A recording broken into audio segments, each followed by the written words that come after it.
کی جانا میں کون بھولیا کی جانا میں کون ہے بھولیا کی جانا میں کون او بھولیا کی جانا میں کون۔ اسی کی کہانی ڈاکٹر بختاور کی زبانی۔ آج کی کہانی ہے کیڑے اور مکوڑے۔ اس درخت کی کھو میں مکوڑے تھوڑے تھے اور کیڑے بہت زیادہ، لیکن مکوڑے بہت زیادہ پلے ہوئے اور کیڑے لاغر اور بیمار سے۔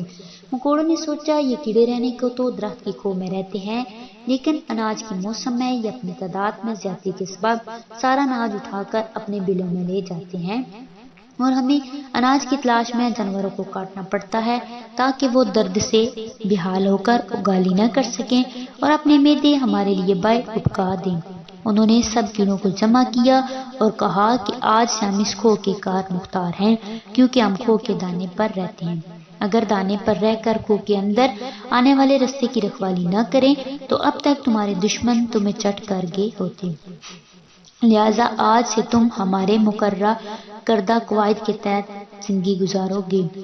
کیڑوں نے ایک دوسرے کو دیکھا، لیکن پھر موٹے سروں والے مکوڑوں کو دیکھ کر سہم گئے۔ قواعد یہ ہیں کہ ایک تو تم اپنی تعداد مسلسل بڑھاتے جا رہے ہو، جس کی وجہ سے تمہارے لیے اناج کی بہت زیادہ ضرورت پڑتی ہے۔ ارد گرد اناج کے وسائل تمہاری آبادی کی وجہ سے کم ہو گئے ہیں، لہذا تم اپنی تعداد کم کرو۔ آج سے تمہارے نصف کیڑے اپنی بیویوں کو طلاق دے دیں اور جلدی کی شادیوں پر بھی پابندی ہوگی۔ تمہاری ضرورت سے زائد انڈے ہمارے پاس جمع رہیں گے اور آج کے بعد ہم خود تمہیں اناج بانٹا کریں گے، لیکن اناج اکٹھا کرنا بدستور تمہارے ذمہ رہے گا۔ اور ہاں، ایک تو تم شور بہت مچاتے ہو، اب جو جتنا شور کرے گا اتنا کم اناج پائے گا۔ کیڑے دم سادے حکم شاہی سنتے رہے۔ اگلی صبح مکوڑوں نے کیڑوں کو شاندار محلات کی تعمیر پر لگا دیا۔ پیٹ پر پتھر باندھے وہ پتھر دیواروں میں چمتے رہے۔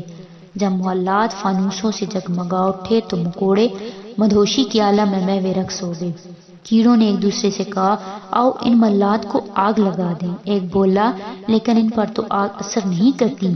دوسرے نے کہا یہ مکوڑے تعداد میں زیادہ ہو گئے ہیں، ہماری نسل مٹتی جا رہی ہے۔ ایک نے کہا آؤ ہم ہجرت کر جائیں۔ کہاں ایک اور آواز آئی اس کھو میں جہاں مکوڑے نہ ہوں۔ وہ سب نکلے اور دوسری کھو تلاش کرنے لگے۔ مکوڑوں کا مدہوش رقص جاری تھا، وہ کھو تلاش کرتے رہے۔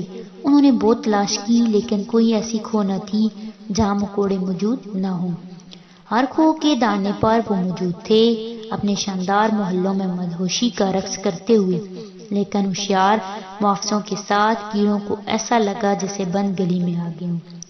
ان کا سانس رکنے لگا تو ایک چوہا آ گیا۔ اس نے کہا اچھے کیڑوں ہمارے بل میں آ جاؤ، ہم تمہارے لیے اپنے بل خالی کر دیتے ہیں۔ ہم دوسرے بل میں چلے جاتے ہیں۔ بھوکے کیڑے ان کے جھانسے میں آ گئے۔ اتنی کھلی اور شاندار بل دیکھ کر وہ پھولے نہ سمائے، خوب ٹانگیں پسار کر سوئے اور خوابوں کی وادی میں چلے گئے۔ لیکن پھر ان کیڑوں کو بل سے باہر آتے کسی نے نہ دیکھا، شاید انہیں چوہے چٹ کر گئے تھے۔ کھو کے مکوڑوں نے دیکھا کہ کیڑے غائب ہیں تو انہوں نے اپنی حکمت عملی بدلنے کا فیصلہ کیا اور دوسری کھو میں گئے اور کچھ کیڑوں کو بلا پھسلا کر اپنے ساتھ لے آئے۔